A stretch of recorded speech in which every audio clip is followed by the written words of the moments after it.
नमस्कार दोस्तों, स्वागत है आप सभी का निमी टेक्निकल क्लासेस में। मापक इकाइयाँ, ये मापक इकाइयाँ आपके सिलेबस का एक ऐसा हिस्सा है जब आप मैग्नेट को पढ़ते हैं, जब आप बैटरी को पढ़ते हैं या फिर जब आप बेसिक इलेक्ट्रिसिटी को पढ़ते हैं, तो फिर वहाँ पर जितने भी विद्युत की राशियाँ होती हैं, चाहे वो करंट हो, वोल्टेज हो, है ना, इन सभी की क्या होती है, इनकी यूनिट होती है। और यूनिट से संबंधित आपके सभी प्रतियोगी परीक्षाओं में क्वेश्चन जरूर पूछे जाते हैं। तो आइए जरा साथ मिलकर देखते हैं कि आज हम मापक इकाइयां में किस प्रकार के टॉप 20 क्वेश्चनों को देखने वाले हैं और किस प्रकार के क्वेश्चन आपके एग्जाम में आने की जो संभावना है वो सबसे ज़्यादा रहती है ना। तो ध्यान से देखिएगा इस क्लास को, और आप इस टेलीग्राम को भी ज्वाइन कर लीजिएगा ताकि हर क्लास का आपको पीडीएफ मिल सके। एक छोटी सी मोटिवेशन लाइन है कि हर कोशिश में शायद सफलता नहीं मिल पाती, और ये सही बात है। हर कोशिश में शायद सफलता नहीं मिल पाती, लेकिन हर सफलता की जो मेन वजह होती है ना मेरे भाई, वो सच्ची कोशिश ही होती है। इसलिए आप कोशिश कीजिए, आपका काम है कोशिश करना, मेहनत करना, है ना। और इस कोशिश की जो कोशिश करने का जो फल है वो आपको सफलता के रूप में 100% मिलेगी। देखिए आपके सामने है, बहुत ही अच्छा क्वेश्चन है कि किसी चालक के दो बिंदुओं के बीच बिजली के दबाव का वह अंतर, है ना, जिस कारण इसमें से 1 एम्पीयर का निरंतर करंट गुजरता है तथा 1 वाट की ऊर्जा खर्च होती है, क्या कहलाती है ना। यानी कि ये एक क्या है, ये एक कंडक्टर है, ये एक क्या है, एक चालक तार है ना। ध्यान दीजिएगा, ये एक क्या है, एक कंडक्टर है। इसमें अगर हम इस पॉइंट पर 10 कूलाम का चार्ज इसमें से अगर हम फ्लो कराते हैं तो ये चार्ज क्या करती है, इस प्रकार से इसमें से ट्रैवल करने लगती है ना। ये क्या करती है, ट्रैवल करने लगती है। जब कोई भी चीज़, जब कोई भी राशि, है ना, जब एक स्थान से दूसरे स्थान में स्थानांतरित होती है तो उसको पीछे से एक प्रेशर की ज़रूरत होती है। यानी कि उसको एक स्थान से दूसरे स्थान तक ले जाने के लिए जिस बल की आवश्यकता होती है ना, उसी के बारे में कही जा रही है। और उसको हम कहते हैं विद्युत वाहक बल, जिसको हम क्या पढ़ते हैं, EMF। और ये जो हमारी EMF है इसी को मापी जाती है वोल्ट में। किस में मापी जाती है, वोल्ट में। तो ऑप्शन नंबर इसका डी सही आंसर होगा कि वोल्ट इज करेक्ट आंसर, है ना। बहुत आसान सवाल था। अगले सवाल की ओर बढ़ते हैं कि ओम किसकी इकाई है। ये उससे भी ज़्यादा ईजी सवाल है ना। ओम किसकी इकाई है, तो ये ओम है जो प्रतिरोध की इकाई है ना। इसका देखिए अलग अलग प्रकार से एग्जाम्पल दिया जाता है। जैसे कि मान लीजिए कि जो एक सड़क है ना, एग्जाम्पल के रूप में मान लीजिए एक सड़क है, और सड़क में जैसे कि एक हाईवे है, हाईवे में ब्रेकर होते हैं। तो जो ब्रेकर है वो प्रतिरोध का काम करता है, और जो हाईवे में गाड़ियां चल रही हैं वो करंट का काम कर रही हैं, है ना। तो अगर हाईवे पे गाड़ियां स्पीड से भगाना है तो आपको ब्रेकर कम रखना पड़ेगा। उसी प्रकार से जब हम सर्किट में पढ़ते हैं, सर्किट को पढ़ते हैं, तो सर्किट में अगर करंट आपको आसानी से फ्लो कराना है तो प्रतिरोध का मान कम करना होगा। उसी प्रतिरोध की जो यूनिट होती है वो क्या होती है, ओम में होती है ना। तो ऑप्शन नंबर जो सी है, प्रतिरोध, यही आपका सही हो जाएगा। अगला है कि एम्पियर किसकी मात्रक कहलाती है। एम्पियर देखिए ये धारा की मात्रक कहलाती है, और जो धारा होती है ये एक प्रकार की क्या है, एक प्रकार की डायनामिक एनर्जी होती है ना। और प्रतिरोध का बता दिया, वोल्ट का भी हो गया, और आवृत्ति का क्या होता है, हर्ट्ज। बिजली की वह मात्रा जो 1 एम्पियर का करंट 1 सेकेंड में स्थानांतरित कराती है। ध्यान दीजिएगा कि एक एम्पियर का करंट, है ना, 1 सेकेंड में वो क्या कराती है, ट्रांसफर करा देती है। उसको हम क्या कहते हैं, उसको हम कहते हैं 1 कूलम, जिसे हम कहते हैं Q बराबर IT, है ना, Q बराबर IT।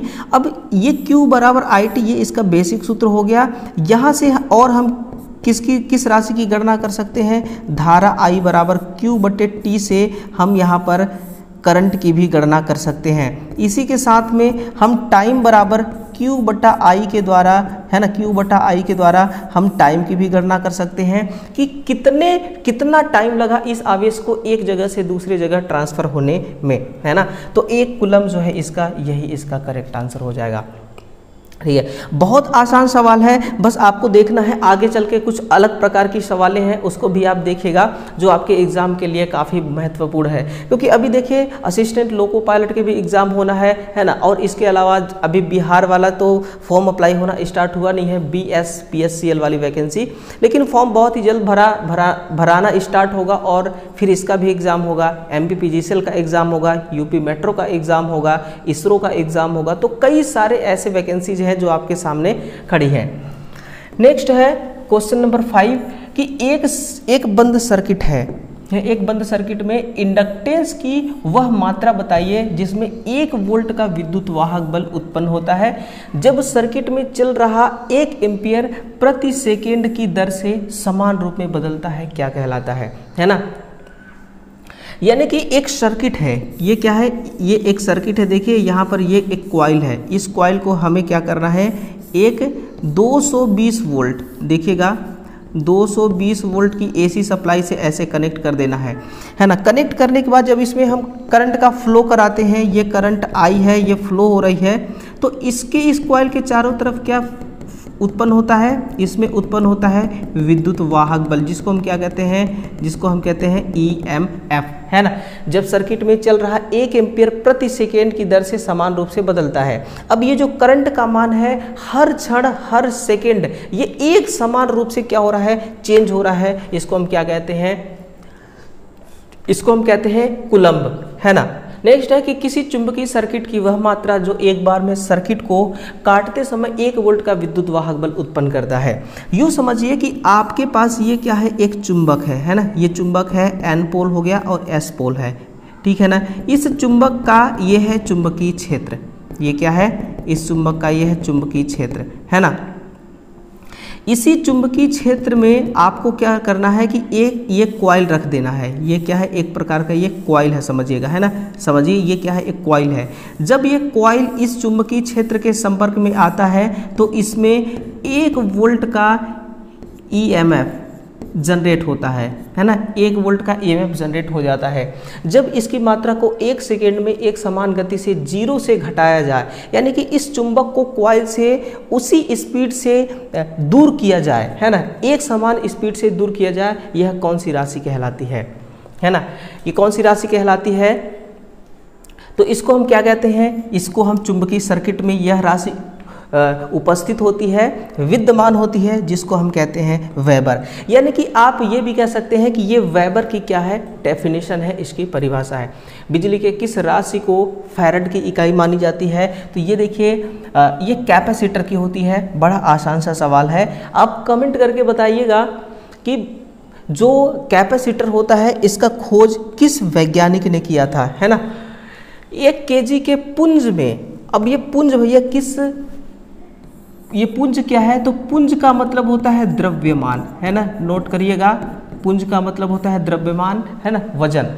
1 किलोग्राम के वजन में प्रति सेकंड का प्रवेग उत्पन्न करता है, क्या कहलाता है, तो इसको हम क्या कहते हैं, इसको हम न्यूटन कहते हैं। इसको क्या कहा जाता है, न्यूटन। और जो न्यूटन है ये किसकी इकाई होती है, ये बल की इकाई होती है ना, बल की इकाई होती है, तथा 10⁵ डाइन के बल के बराबर होती है ना। ऑप्शन नंबर डी सही होगा, न्यूटन इज करेक्ट आंसर। अगला देखिए कि कार्य की मापक इकाई क्या होती है, तो कार्य की मापक इकाई तो बहुत आसान है, जूल होती है। और साथ ही साथ आप ध्यान दीजिएगा कि जो आपकी ऊष्मा होती है ना, इसकी भी मापक इकाई जूल ही होती है ना। इसकी भी मापक इकाई क्या होती है, जूल होती है। 1 जूल बराबर, है ना, 1 जूल बराबर 10⁷ अर्ग, है ना। 1 जूल बराबर 10⁷ अर्ग। ये एग्जाम में पूछा गया क्वेश्चन है, ये एग्जाम में पूछा गया क्वेश्चन है कि 1 जूल बराबर कितना अर्ग होता है। कार्य करने की वह दर जो 1 जूल प्रति सेकेंड की दर से करती है, क्या कहलाती है ना। यानी कि 1 जूल प्रति सेकेंड, 1 सेकेंड में 1 जूल का काम कर देती है, उसको हम क्या कहते हैं, उसको तो देखिए भैया वाट कहते हैं, उसको क्या कहते हैं, वाट कहते हैं। और अगर देखिए 1 सेकेंड में 1 जूल का काम हो रहा है, उसको हम क्या कहेंगे कि भैया 1 वाट, उसको हम क्या कहेंगे, 1 वाट, है ना। चलिए उसी प्रकार से आगे है कि किसी चुंबकीय परिपथ में विद्यमान मैग्नेटोमोटिव फोर्स की इकाई क्या होती है, यानी कि मैग्नेटोमोटिव फोर्स क्या है, एफ होती है, इसको हम एम्पियर टर्न से लिखते हैं, है ना। यही क्या है आपका मैग्नेटोमोटिव फोर्स है, ampere turn is correct answer, option number B. और ये चुंबकीय परिपथ में उपस्थित होता है, ना कि विद्युतीय परिपथ में। इसकी जगह पे अगर तुलना किया जाए विद्युत परिपथ के राशि की तो वो होती है विद्युत वाहक बल। इलेक्ट्रिक फ्लक्स डेंसिटी की इकाई क्या होती है, इलेक्ट्रिक फ्लक्स डेंसिटी की इकाई क्या होती है, तो कूलम्ब प्रति वर्ग मीटर, है ना। ये क्या होती है, कूलम्ब प्रति वर्ग मीटर इलेक्ट्रिक फ्लक्स, यानी कि विद्युतीय फ्लक्स घनत्व की ये इकाई है। मैग्नेटाइजिंग फोर्स की मात्रा क्या होती है, देखिएगा मैग्नेटाइजिंग फोर्स जो होता है ये एम्पियर टर्न प्रति मीटर होती है, यानी कि हर मीटर में जितने टन्स लपेटे गए हैं उसी के अनुसार इसको क्या किया जाता है, इसकी मात्रा निकाली जाती है ना। वेबर प्रति वर्ग मीटर किस राशि की चुंबकीय राशि यानी किस प्रकार की चुंबकीय राशि कहलाती है, वेबर प्रति वर्ग मीटर बताइएगा किस प्रकार की चुंबकीय राशि कहलाती है, यह भी चुंबकीय सर्किट में ही उपस्थित होता है ना। तो इलेक्ट्रिक वाला तो छोड़ दीजिए क्योंकि हम चुंबकीय सर्किट की तरफ आ चुके हैं, तो इलेक्ट्रिक वाला छोड़िए, और फ्री स्पेस परमेबिलिटी ये नहीं होगा, मैग्नेटिक फ्लक्स यानी कि चुंबकीय फ्लक्स घनत्व जो है यही वेबर प्रति वर्ग मीटर कहलाती है ना। तो आंसर देखिए ऑप्शन नंबर डी है फ्री स्पेस। अब बताइए फ्री स्पेस वाली का बताइए कि फ्री स्पेस की परमिएबिलिटी का मान कितना होता है। ये भी देखिए ये डेटा आपको याद करना है ना। ये डेटा आपको वैसे तो कैलकुलेशन करने से भी आता है, ये डेटा आपको मिल जाएगा, लेकिन कैलकुलेशन आपको सीखने की ज़रूरत नहीं है, आपके सिलेबस में इतना डिटेल नहीं दिया गया है। तो 4 पाई यानी कि 4 पाई × 10⁻⁷ यूनिट जो होती है ना, यही क्या कहलाती है, परमिएबिलिटी, है ना, फ्री स्पेस की। फ्री स्पेस में परमिटिविटी, अब ये चीज़ें आपको कंफ्यूज कर सकती है कि परमिएबिलिटी और परमिटिविटी दोनों का मान अलग होता है। देखिए परमिटिविटी का मान जो है वो 4 पाई में था, अब सॉरी परमिएबिलिटी का, और परमिटिविटी का मान 8.85 × 10⁻12 होता है ना। ये ध्यान रखिए, इन दोनों में आपको डिफरेंस पता होना चाहिए। निम्नलिखित विकल्पों में से एसआई इकाई के लाभ क्या होते हैं, ये एक बहुत बढ़िया क्वेश्चन है, इसके बारे में थोड़ा सा हम डीप में देखेंगे, गहराई से समझेंगे। बड़ी तथा छोटी इकाइयों को 10 से प्रकट किया जा सकता है अगर एसआई यूनिट है तो, ये सबसे बड़ा लाभ होता है। यानी कि कई बार हम क्या लिखते हैं, कई बार देखिए हम किलो को लिख देते हैं 10⁻3, है ना, 10⁻3, यानी कि एक्चुअल में इसके अंदर कितना जीरो है, 3 जीरो है, तो 10⁻3 लिख देते हैं। ये आपके लिए क्या हो गया, आसान हो गया, है ना। छोटी संख्या में इसको हम प्रकट कर सकते हैं, तो ये बिल्कुल सही बात है। इसमें गुरुत्व स्थिर अंक जी के प्रयोग का आलोप किया जाता है, बिल्कुल किया जाता है। जैसे कि आपका स्थैतिक जो ऊर्जा होती है इसका सूत्र क्या होता है, mgh। तो इसमें जो g का मान है ना, इसमें g के मान को यहाँ पर रख देते हैं, यानी कि g का यहाँ पर एक स्टैंडर्ड मान है। m और h आपके पास इसकी वैल्यू रहेगी और g का मान आपको रखना पड़ेगा, ठीक है ना। तो यहाँ पर भी SI यूनिट की वजह से ही ऐसा होता है, SI यूनिट की वजह से ही इस प्रकार की जो मान होती है उसको फिक्स किया गया है ना। तो यहाँ पर g का मान, जैसे पाई का मान होता है 3.1416, है ना, ये क्या है, ये है आपके पाई का मान। तो कहीं पर भी जैसे आप 4 पाई लिखते हैं ना, 4 पाई, तो हल जब आप करेंगे तो 4 गुणे लिख देंगे 3.1416, है ना, आपके लिए क्या चीज़ें हो जाएगी, आसान हो जाएंगी। तो ये सब चीज़ें ये क्या होती है, आसान बनाती है, इसलिए क्या होगा आंसर ऑप्शन नंबर डी, यानी कि ऑप्शन नंबर डी क्या होगा कि ए व बी दोनों, है ना। थोड़ा सा टाइपिंग में मिस्टेक हो गया है, और टाइपिंग मैं ही करता हूँ, देखिए थोड़ा सा मिस्टेक हो जाता है, कोऑपरेट कीजिएगा।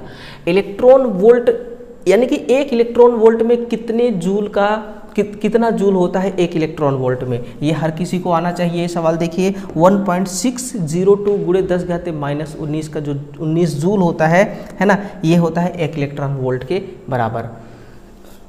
अगला देखना 19 नंबर है कि किसी वस्तु की विशेष दिशा में स्थिति बदलने की गति को क्या कहलाते हैं, तो ये तो कहलाती है आपकी वेग, है ना। और वेग बराबर क्या होता है, वेग बराबर देखिए होती है विस्थापन बटा समय, है ना। वेग बराबर क्या होती है, विस्थापन बटा समय। ये बड़ा आसान से सवाल है, बस आपको इसको थोड़ा सा देख लेना है। किसी पुंज तथा वेग का गुणनफल क्या कहलाता है, इसको हम कहते हैं प्रवेग, और प्रवेग बराबर होती है आपकी जो द्रव्यमान होती है ना, द्रव्यमान गुणे संवेग, है ना, द्रव्यमान गुणे संवेग। और संवेग बराबर मैंने आपको बताया था अभी विस्थापन, क्या बताया, विस्थापन बटा समय, है ना, विस्थापन बटा समय। तो ये इसका क्या हो जाएगा, प्रवेग, इसका सही आंसर हो जाएगा, ठीक है ना। तो चलिए इतना ही क्वेश्चन है, टोटल इतना ही क्वेश्चन है। देखिए अब इसका पीडीएफ भी आपको मिलेगा, आप टेलीग्राम को ज्वाइन करिएगा, वहाँ से आपको पीडीएफ मिल जाएगी, है ना। ये रही हमारी टेलीग्राम, और डिस्क्रिप्शन बॉक्स में इस टेलीग्राम का लिंक दिया गया है, ठीक है ना। अब डेली बेसिस पर आपका क्लास चलेगी, है ना, प्रतिदिन सुबह 9 बजे, ठीक है ना। इसलिए आप चैनल को जरूर सब्सक्राइब कर लीजिएगा, है ना, और वीडियो को देखिए, अन्य विद्यार्थियों तक आपको शेयर भी करना है। एक प्यारा सा लाइक और प्यारा सा कमेंट आपको करके जाना है ना। तो चलिए दोस्तों इजाज़त दीजिए, कल सुबह फिर से मिलते हैं एक नए क्वेश्चनों के साथ। तब तक के लिए आप सभी का बहुत बहुत धन्यवाद।